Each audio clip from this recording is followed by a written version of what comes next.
This story is about a proud baker, a silent beggar, and a stolen crown, where appearances deceived, and how the poorest soul turned out to be a quiet hero.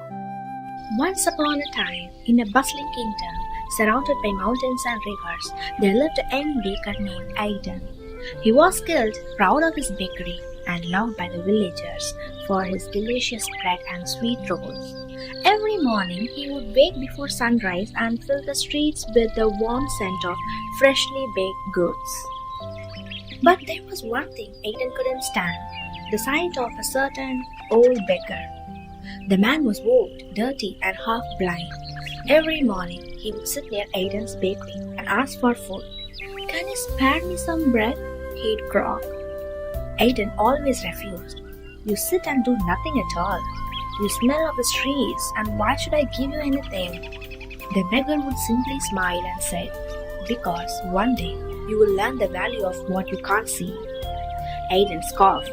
All he sees is a man who just collects the garbage. The villagers often give the beggar coins or fruits. Some even talk to him. But Aidan remained cold. One day, a royal announcement echoed through the kingdom. The king's crown, a priceless relic, passed down for generations, had been stolen during the night. Panic spread across the land.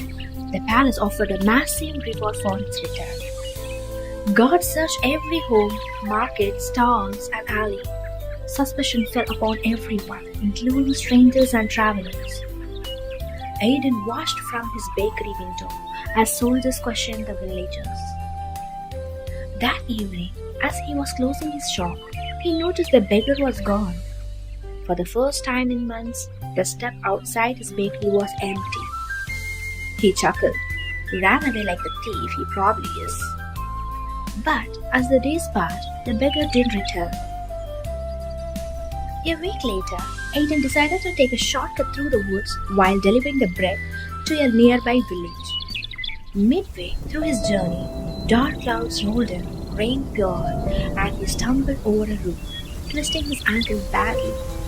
Limping, cold and sore, he dragged himself in a hollow near the hill for shelter.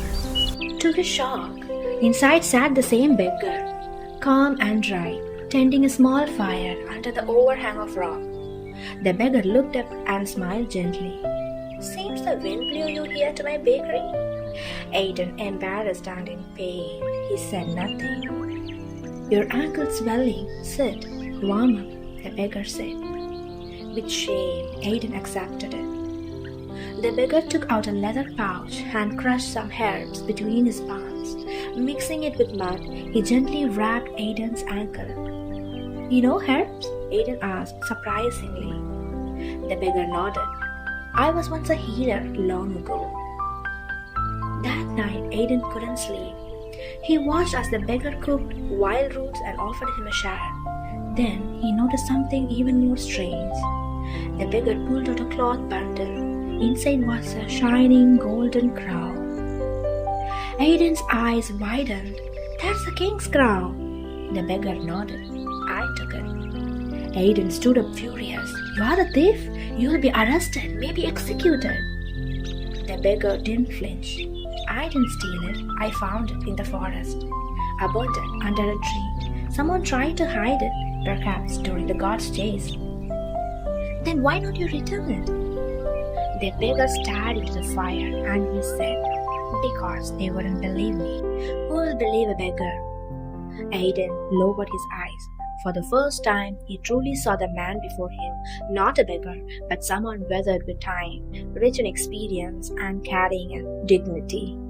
That night, as Aidan and the beggar sat near the fire, the golden crown lay on a cloth beside the flame. Suddenly, a gush of wind swept through the hollow, extinguishing the fire for a split second. In that moment, a figure in a long black cloak darted from the shadows, grabbed the crown, and ran into the darkness. "Stop!" Aidan shouted, stumbling to his feet. The beggar remained calm, reaching beneath his robe. He blew a sharp whistle, and out from the trees charged a scruffy brown dog with bright eyes and twitching ears. "Go, Chestnut, track!" Chestnut lowered his nose to the ground and sniffed the air. Within seconds, he barked once and bolted into the forest. Aidan limped behind, panting. "You have a tracking dog?" The beggar nodded.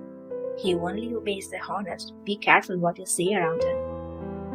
After a long chase through twisting paths, they saw a dim light flickering behind a cluster of trees. They approached quietly and found a small green tent nestled between rocks. Chestnut growled softly. The beggar whispered, "He isn't here, still dressed like a soldier." Aiden was curious. "But how did you know he was a thief?" The beggar gave a small, knowing smile. "I recognize the boots," he said calmly. "Only the king's guard wore that design, and I saw them on his feet when he stole the crown." Aiden blinked in surprise. "You noticed that?" "I may be poor," the beggar replied, "but I have treated those feet for 20 years. I'll never forget a step." Aiden whispered, "So we bargain?" The beggar shook his head. "No, I'm old, and your leg is injured. We both cannot be the thief, and so let's tie him up." "Let's make him sleepy first." The beggar plucked a few greeny leaves with practiced hands. Crushing them between his fingers, he whispered, "This hair causes drowsiness, just enough to knock him down."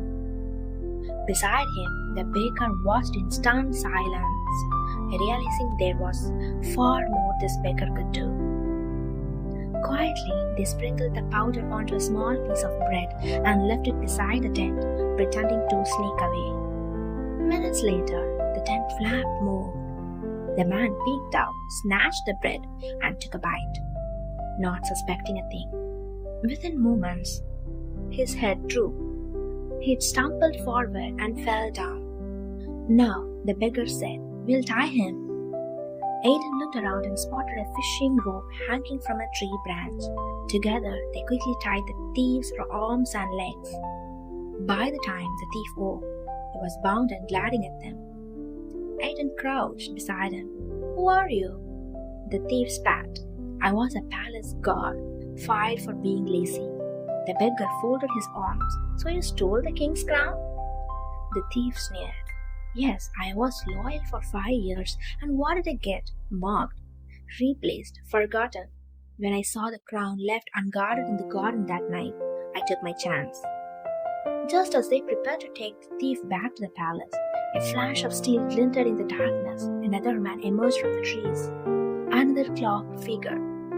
But instead of attacking, he held his hands up. "I'm not here to fight. I'm a scout from the palace. I was tracking him too." He pointed to the thief. "We knew a former guard has vanished 2 nights ago, and he had taken something." He looked at Aiden and the baker, astonished. "You found him before we did." The guard thanked the beggar and the baker, and he took the thief to the palace. Back at the palace, the king listened quietly as the entire tale unfolded. The beggar, the baker, the thief, and the dog. The beggar stepped forward and held out the crown. "Your Majesty, this belongs to you. It was taken, but now it's returned." The king looked surprised. "Who found it?" Aiden replied, "He did," pointing to the beggar, "and he also helped catch the thief." The king turned to the thief. You were once a palace guard." The man nodded, ashamed. "I was angry for being dismissed. I made a foolish choice, my king. I'm sorry. I was wrong." The king was quiet for a moment, then said, "Justice will be served, but I see honesty in your regret. You made a mistake, driven by anger and pride, but today you have faced your actions with honesty. I believe everyone deserves a good chance, one more chance, to make things right. You are forgotten, but now you are forgiven. And now I'll give a chance for you to serve the kingdom with honor once more." Then he looked to the beggar. "You have acted with great wisdom and courage. What do you ask for in return?" "Just a quiet place to rest," the beggar said, "and maybe a warm loaf of bread." The king smiled. "You will have a home in the royal garden, and your knowledge will help many." He then turned to Aiden.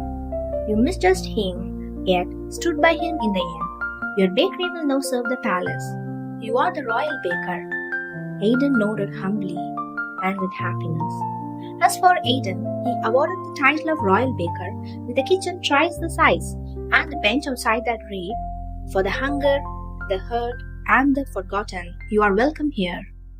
The baker said to himself, "I judged him for his torn clothes, but it was he who returned the crown and saved us all. Today, because of that baker, I have a bigger bakery and a bigger heart."